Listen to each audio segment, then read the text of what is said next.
Sandra fixait l'écran de son ordinateur portable. Encore une facture impayée dans sa boîte mail. Le loyer était en retard depuis 2 mois. Son travail de serveuse ne suffisait plus. Elle ouvrit Facebook. Une idée germa dans son esprit. « Pourquoi pas ?» murmura-t-elle. Sandra avait entendu parler de ces femmes qui arnaquaient des hommes en ligne. Ça semblait facile, trop facile.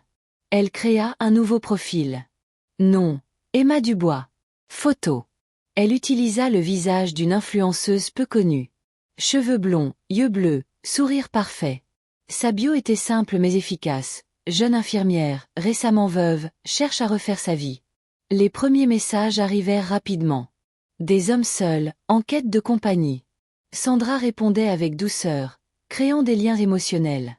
À Thomas, elle racontait qu'elle élevait seule sa petite fille malade. « Ma petite Léa a besoin d'une opération urgente », écrivait-elle. « Je ne sais plus quoi faire. » Thomas envoya 500 € le lendemain.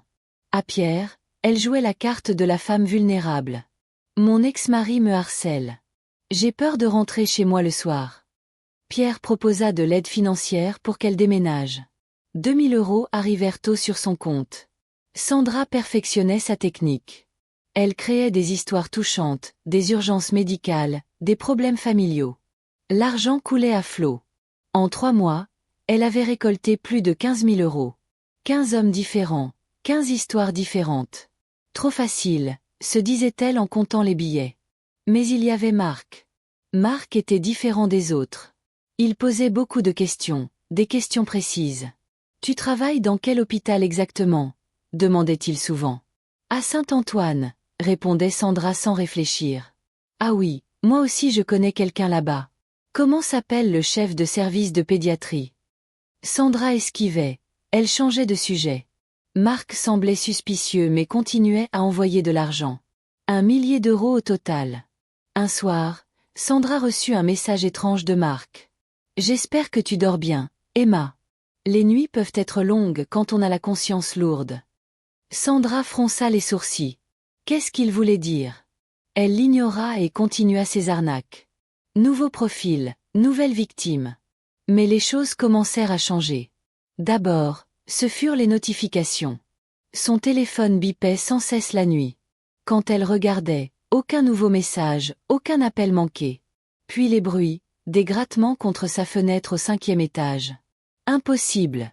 Sandra habitait seule dans un petit appartement. Les bruits la réveillaient chaque nuit vers 3 heures du matin. Gratulas, gratulatie, gratulatie. Elle allait vérifier, rien. Le bruit s'arrêtait dès qu'elle approchait. Une nuit, elle reçut un message anonyme. « Tu crois vraiment qu'on ne peut pas te retrouver ?» Le numéro était masqué. Sandra sentit un frisson parcourir son dos. Le lendemain, un autre message. « Chaque mensonge a un prix. » Sandra commença à avoir peur. Elle changea ses mots de passe. Elle vérifia les serrures de son appartement. Les notifications continuaient.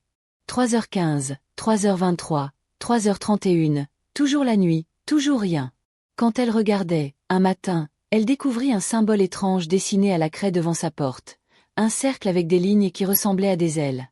Sandra l'effaça rapidement. Il réapparut le lendemain. Elle interrogea ses voisins. Personne n'avait rien vu. « Vous êtes sûre que ça va ?» lui demanda Madame Dupont, sa voisine âgée. « Oui, oui, tout va bien », mentit Sandra.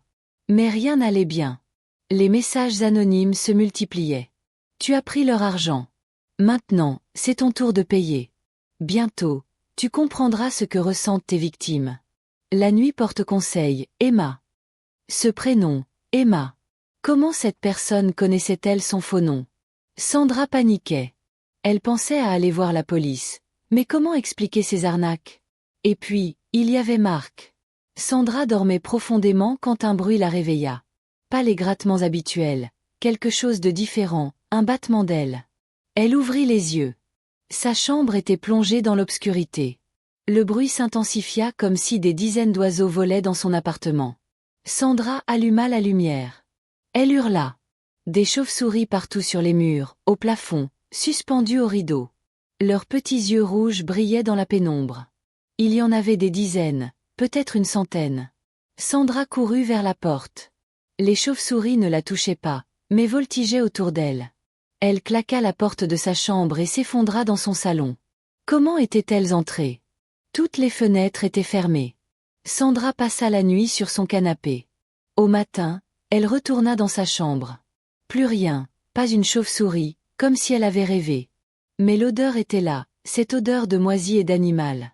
Sandra emballa quelques affaires à la hâte. Elle ne pouvait pas rester ici. Elle appela sa meilleure amie, Julie. « Je peux dormir chez toi cette nuit. » « Bien sûr. Qu'est-ce qui se passe? » « Je t'expliquerai. » Sandra arriva chez Julie avec un sac de voyage. Elle ne raconta pas l'histoire des chauves-souris. Julie l'aurait prise pour folle. « J'ai des problèmes avec mon propriétaire, » mentit-elle. Julie lui prépara un lit dans le salon. Sandra espérait dormir tranquillement. Elle avait tort. À 3 heures du matin précise, les battements d'ailes recommencèrent.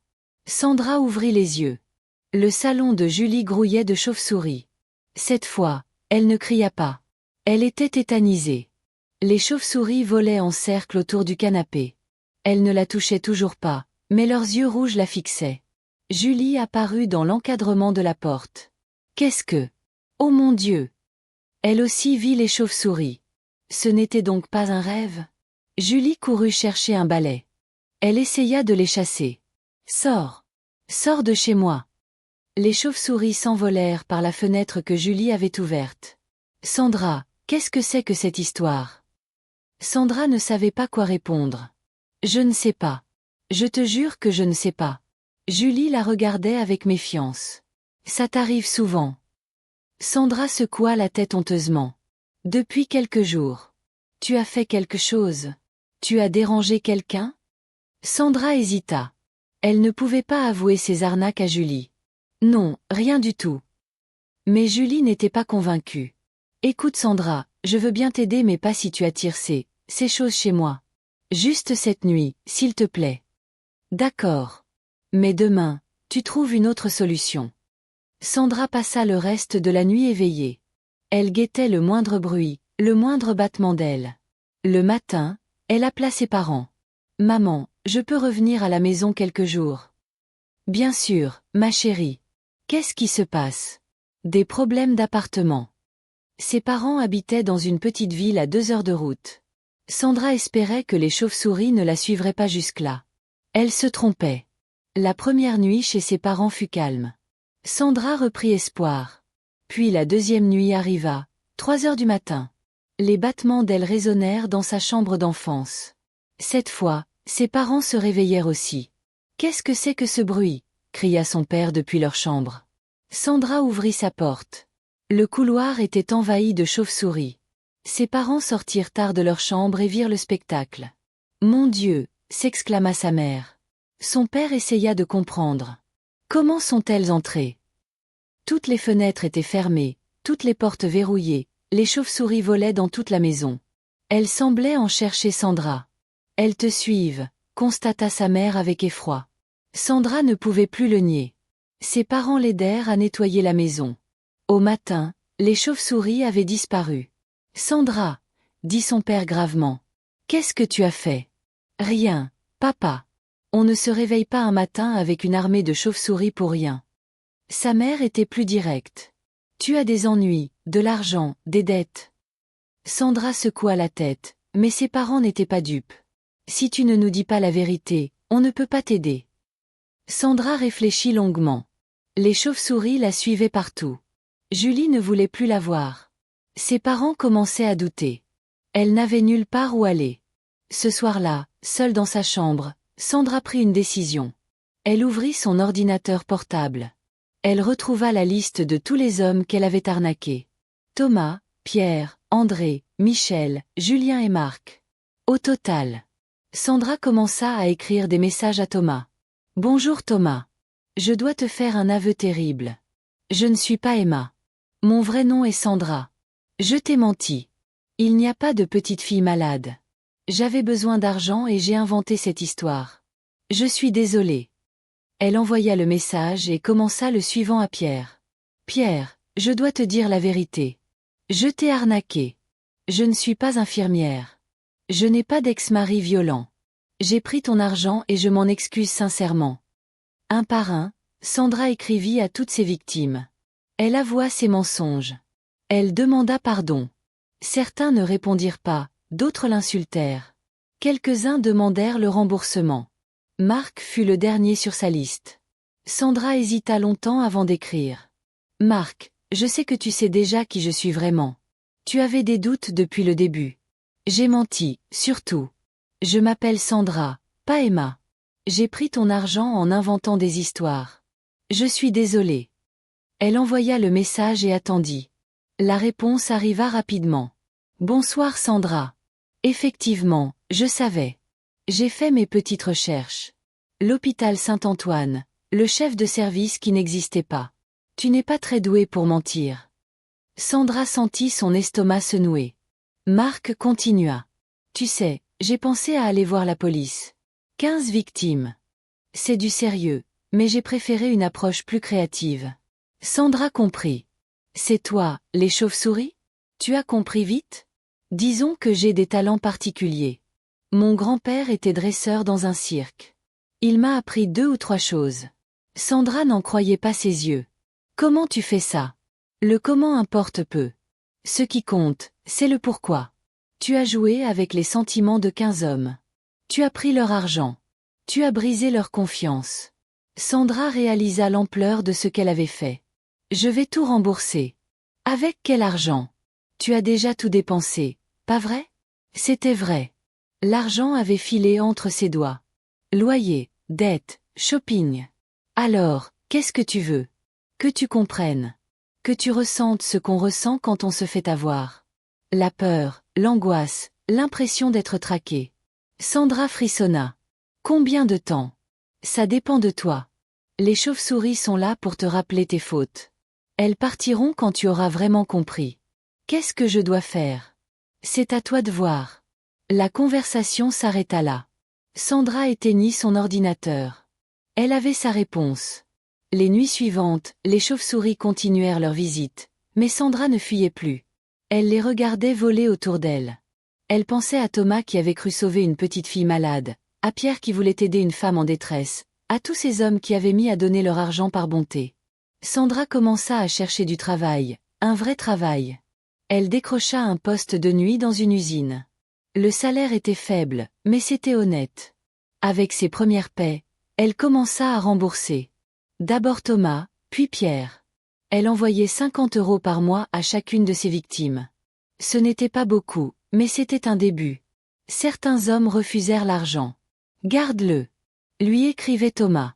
Utilise-le pour devenir quelqu'un de bien. D'autres acceptèrent sans commentaire. Marc ne répondit jamais à ces virements. Les chauves-souris espaçaient leurs visites. Elles venaient encore, mais moins souvent, une nuit par semaine, puis une nuit par mois. Sandra comprit qu'elles ne partiraient jamais complètement. Elles étaient devenues sa conscience, son rappel permanent. Quand elle était tentée de prendre un raccourci, de mentir, de tricher, elle pensait aux chauves-souris, à leurs yeux rouges qui la fixaient dans l'obscurité. 6 mois plus tard, Sandra avait remboursé la moitié de ses dettes. Elle travaillait dur, vivait modestement. Elle n'avait plus jamais créé de faux profils. Mais parfois, la nuit, elle entendait encore des battements d'ailes. Un rappel que certaines erreurs vous suivent toute la vie. Un soir, elle croisa Marc dans un café de sa ville natale. Il la reconnut immédiatement. « Bonsoir Sandra. »« Bonsoir Marc. » Ils se regardèrent quelques secondes. « Ça va mieux ?» demanda-t-il. « Je rembourse petit à petit. Ce n'était pas qu'une question d'argent. Je sais. » Marc sourit légèrement. « Tu as compris? Les chauves-souris me l'ont rappelé chaque nuit. Elles continueront, pas toutes les nuits, mais elles reviendront. » Sandra hocha la tête. « Je m'y suis habituée. Tant mieux, c'est le prix de tes choix. » Marc se leva pour partir. « Marc. Oui. Comment tu fais vraiment ?» Il eut un sourire mystérieux. « Disons que certaines personnes ont des dons particuliers. Mon grand-père communiquait avec les animaux. Il m'a transmis quelques secrets. Pourquoi les chauves-souris? Elles sortent la nuit comme les remords. » Marc partit sans se retourner. Sandra resta seule avec son café. Cette nuit-là, les chauves-souris ne vinrent pas. Mais Sandra savait qu'elles reviendraient. Peut-être pas demain, peut-être pas la semaine prochaine, mais elle reviendrait. 1 an plus tard, Sandra avait terminé de rembourser toutes ses victimes. Elle avait trouvé un meilleur travail. Elle s'était inscrite à des cours du soir. Sa vie reprenait un cours normal, presque normal, car les chauves-souris venaient encore moins souvent, 1 fois par mois, parfois moins. Mais elles venaient. Sandra ne les craignait plus. Elle avait compris leur message. Elles étaient là pour lui rappeler qui elle avait été, et pour s'assurer qu'elle ne redeviendrait jamais cette personne. Un soir, Sandra reçut un message d'un inconnu. « Salut, belle inconnue, tu veux qu'on se rencontre ?» L'homme avait vu ses photos sur un site de rencontre légitime cette fois. Sandra regarda sa photo. Il avait l'air gentil, naïf, facile à manipuler. Cette pensée lui traversa l'esprit avant qu'elle puisse l'arrêter. Aussitôt, elle entendit un battement d'ailes à sa fenêtre. Sandra sourit tristement. « Message reçu », murmura-t-elle. Elle répondit à l'homme avec honnêteté. Pas de mensonge, pas de manipulation, juste la vérité. Le battement d'ailes s'arrêta. Sandra comprit qu'elle vivrait toujours avec cette épée de Damoclès. Chaque fois qu'elle serait tentée de revenir à ses anciens démons, les chauves-souris seraient là. Elles étaient devenues ses gardiennes, ses juges silencieux. 2 ans plus tard, Sandra s'était refait une vie. Elle dirigeait maintenant une petite association d'aide aux victimes d'arnaques en ligne. Elle racontait son histoire pour prévenir d'autres escroqueries. « J'ai été des 2 côtés », expliquait-elle aux victimes. « Je sais ce que vous ressentez. » Son travail la passionnait. Elle aidait vraiment les gens. Mais les chauves-souris venaient encore rarement, très rarement, juste pour lui rappeler. Sandra avait appris à vivre avec. Un soir, elle donna une conférence sur les arnaques sentimentales. Dans l'assistance, elle reconnut Marc. Après la conférence, il s'approcha. « Beau travail, dit-il. Merci, tu as vraiment changé. Grâce à toi et à tes amis. » Marc rit doucement. Elle t'embête encore de temps en temps quand j'en ai besoin. Parfait. Marc se dirigea vers la sortie. Marc. Oui. Pourquoi tu ne m'as jamais dénoncé? Il réfléchit quelques secondes. Parce que la vraie justice, c'est quand on change vraiment, pas quand on va en prison. Et si je n'avais pas changé, les chauves-souris seraient encore là chaque nuit. Sandra frissonna. Tu peux les rappeler? Je n'ai jamais eu besoin de les rappeler. Elles savent quand revenir. Marc partit en laissant Sandra avec ses pensées. Cette nuit-là, elle n'eut pas de visite. Mais en s'endormant, Sandra entendit au loin un battement d'ailes, pas dans sa chambre, quelque part dans la ville. Quelqu'un d'autre allait recevoir de la visite. Sandra sourit dans son sommeil. La justice de Marc frappait encore. 3 ans plus tard, Sandra était devenue une référence dans la lutte contre les arnaques en ligne. Elle avait aidé des centaines de victimes. Elle avait aussi empêché de nombreuses escroqueries. Son association grandissait. Elle employait maintenant 5 personnes.